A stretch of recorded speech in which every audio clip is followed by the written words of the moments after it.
नमस्कार साथियों, मेरा नाम है मयंक गौतम और आप सभी का स्वागत है आपके अपने हिंदी वाले गुरुजी चैनल में। पिछले वीडियो में हमने क्रिया विशेषण क्या होता है पढ़ा है। रूप के आधार पर क्रिया विशेषण का वर्गीकरण वहाँ कर चुके हैं।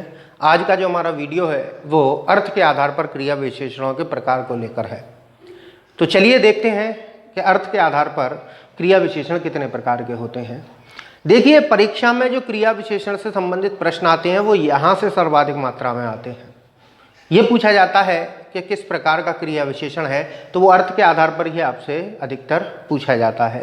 एक चीज़ मैं बताना थोड़ा सा पिछले वीडियो में रह गया था, वो समझ लीजिए। देखिए, कभी कभी क्या होता है कि क्रिया विशेषण विशेषण की तरह कार्य करने लगते हैं और कभी कभी विशेषण क्रिया विशेषण की तरह कार्य कर लेते हैं। जैसे कि अगर हम तेज की बात करें तो तेज क्या है? एक क्रिया विशेषण है। अब इस तेज का प्रयोग हम विशेषण के रूप में भी कर सकते हैं, जैसे वह तेज विद्यार्थी है।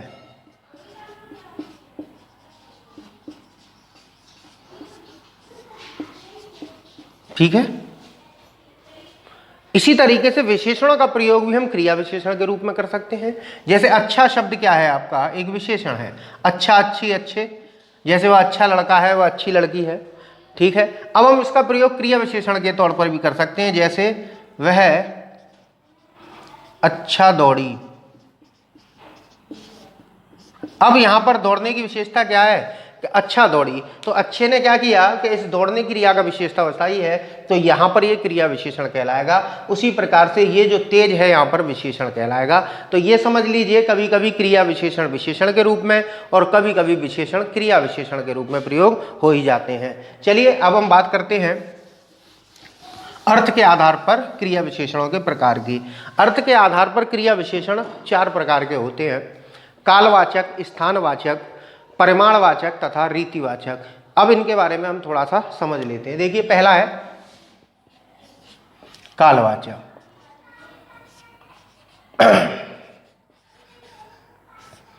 देखिए, कालवाचक की यदि बात करी जाए तो क्रिया का समय बताना या क्रिया विशेषण का समय बताना ही क्या कहलाता है? कालवाचक क्रिया विशेषण कहलाता है। जैसे वह अभी आया है, अभी, अब, कब, आज, परसों, प्रतिदिन आदि। ये सभी शब्द क्या कर रहे हैं? ये क्रिया के काल का ही बोध कराएंगे। एक एक वाक्य समझ लीजिए। वह अभी आया है, वह अब बैठा है, वह कब आएगा, वह आज आया था, वह परसों पढ़ रहा था, वह प्रतिदिन पढ़ता है। तो ये सभी शब्द क्या कर रहे हैं? क्रिया के काल का बोध करा रहे हैं। इसीलिए क्या कहलाएंगे? कालवाचक कहलाएंगे। ठीक है। चलिए इसके बाद देखते हैं, दूसरा प्रकार है आपका स्थानवाचक।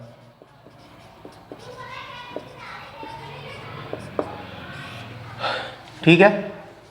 हाँ जी, स्थानवाचक का मतलब है कि वे क्रिया विशेषण जो क्रिया के स्थान का बोध कराएं। जैसे वह यहाँ आया, यहाँ, वहाँ, कहाँ, इधर, उधर, नीचे, ऊपर आदि। ये सभी शब्द क्या करेंगे?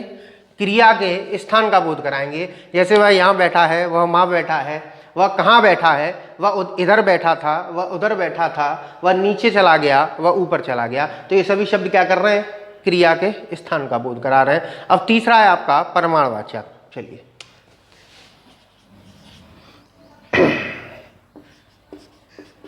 परिमाणवाचक।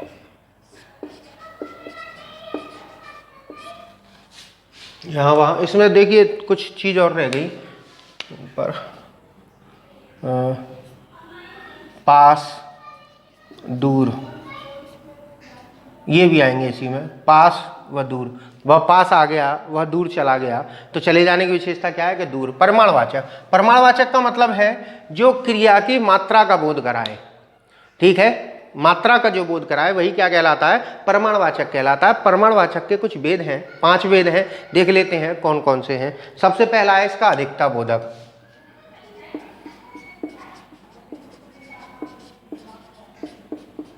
अधिकता बोधक।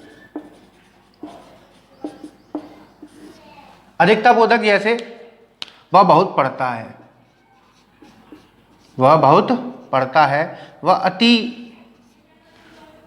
बहुत अति, खूब, भरपेट आदि। ये सभी शब्द क्या करेंगे, क्रिया की मात्रा का बोध कराएंगे। जैसे वह बहुत पढ़ता है, वह अति पढ़ता है, वह खूब पढ़ता है, वह भरपेट सोता है। सोने की विशेषता क्या है, भरपेट। भरपेट का अर्थ भी खूब ही होता है। दूसरा है आपका न्यूनता बोधक।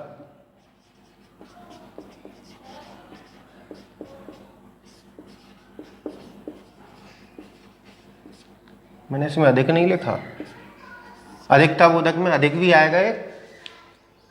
हाँ जी, अधिकता है तो अधिक तो आएगा ही आएगा। चलिए, न्यूनता बोधक की बात करी जाए, वह कम पढ़ता है, वह थोड़ा पढ़ता है, वह जरा बीमार है, इसको किंचित भी कहा जाता है। ये सभी शब्द क्या कर रहे हैं, आपकी क्रिया की मात्रा का बोध करा रहे हैं। तीसरा इसका जो प्रकार है वो है आपका पर्याप्त बोधक।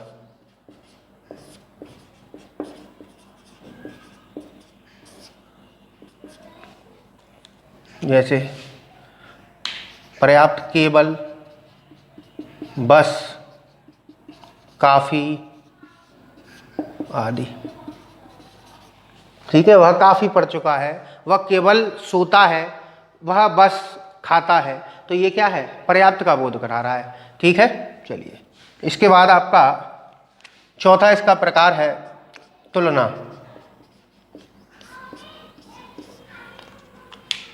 तुलना में आएगा जैसे इतना, उतना, कितना, जितना, अधिक। ये अधिकतर आपके क्रिया विशेषण उपवाक्यों में प्रयोग होंगे। वह इतना बीमार है, वह इतना पढ़ता है, वह उतना पढ़ता है, वह कितना पढ़ता है, वह जितना पढ़ता है, वह रमेश से अधिक पढ़ता है। तो ये सभी क्या है, आपके तुलना का बोध करा रहे हैं। और अगला है श्रेणी। आपका अगला प्रकार है इसका श्रेणी बोधक।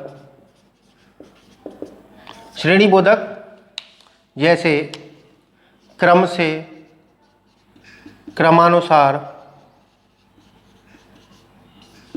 यथाक्रम, ठीक ठीक आदि। ये सभी क्या करेंगे, आपके श्रेणी बताएंगे। ठीक है, चलिए अब बात करते हैं चौथे प्रकार की।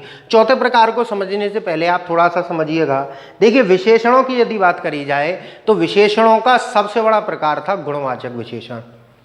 उसी प्रकार विशेषण, क्रिया विशेषणों का सबसे बड़ा प्रकार है रीतिवाचक। रीति का मतलब होता है क्रिया करने का तरीका। और असल में क्रिया होती क्या है, क्रिया किसी कार्य को करना या होना पाया जाता है, उसी को हम क्रिया कहते हैं। तो कहा जाए तो क्रिया करने के तरीके को ही रीतिवाचक क्रिया विशेषण कहते हैं। तो आपका जो चौथा प्रकार है वो है रीतिवाचक। ठीक है, रीतिवाचक का मतलब क्या है, क्रिया करने का तरीका या ढंग। और ये क्रिया विशेषण का सबसे बड़ा प्रकार है, क्रिया करने का ढंग। क्या कहलाता है, आपका रीतिवाचक कहलाता है। कुछ प्रकार इसके भी हैं, या इसकी परिभाषा देने की बात करी जाए तो क्रिया करने की जहां निश्चय, अनिश्चय, प्रकार, कारण, निषेध, अवधारणा का बोध होता है, वहीं क्या हो जाता है, रीतिवाचक क्रिया विशेषण हो जाता है। तो ये जितनी भी चीजें मैंने बोली हैं वो सभी क्या है, इसके प्रकार हैं। तो एक एक करके इनको नाम लिख लेते हैं। देखिए, पहला है आपका कारण, मैं सभी के लिख ले रहा हूं। दूसरा है आपका निश्चय, तीसरा है अनिश्चय। देखिए, राइटिंग मेरा थोड़ा छोटा छोटा आएगा। स्वीकार,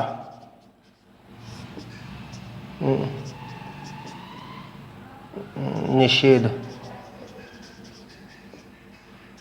क्या रह गया,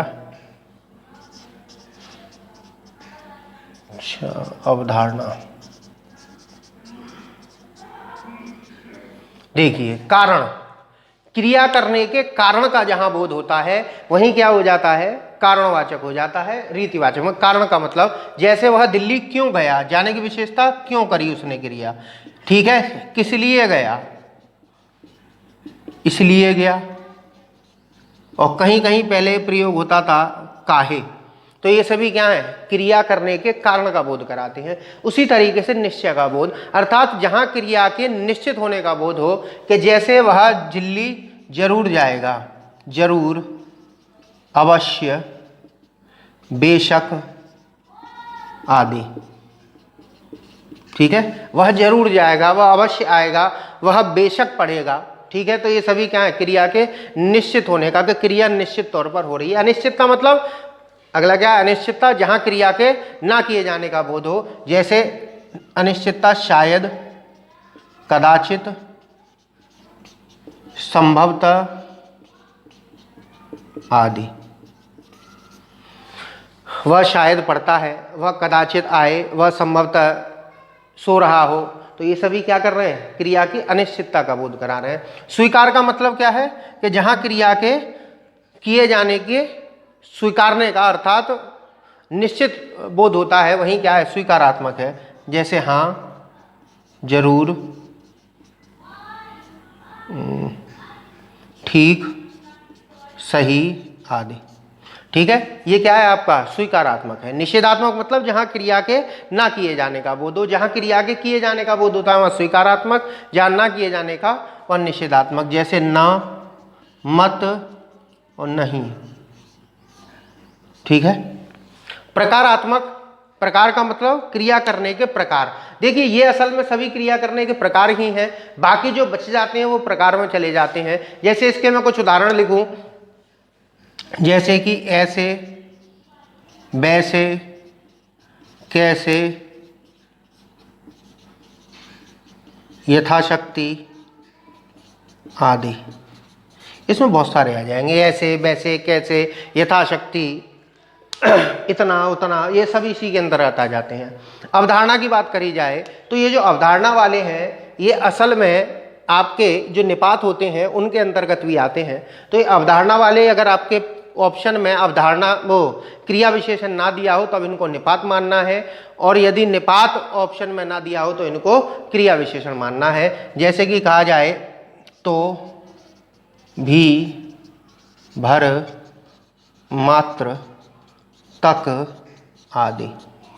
जैसे वह सुबह तक आ जाएगा, वह दिन भर पढ़ता है, तुम भी पढ़ लो, तुम तो मक्कार हो। ये सभी शब्द क्या हैं आपके, क्रिया विशेषण है अर्थ के आधार पर। तो ये तो रहा आपका क्रिया विशेषणों का प्रकार अर्थ के आधार पर। इस वीडियो में इतना ही है। अगले वीडियो में हम पढ़ेंगे संबंध बोधक अव्यय। तब तक मैं आपसे इजाजत चाहता हूँ। नमस्कार।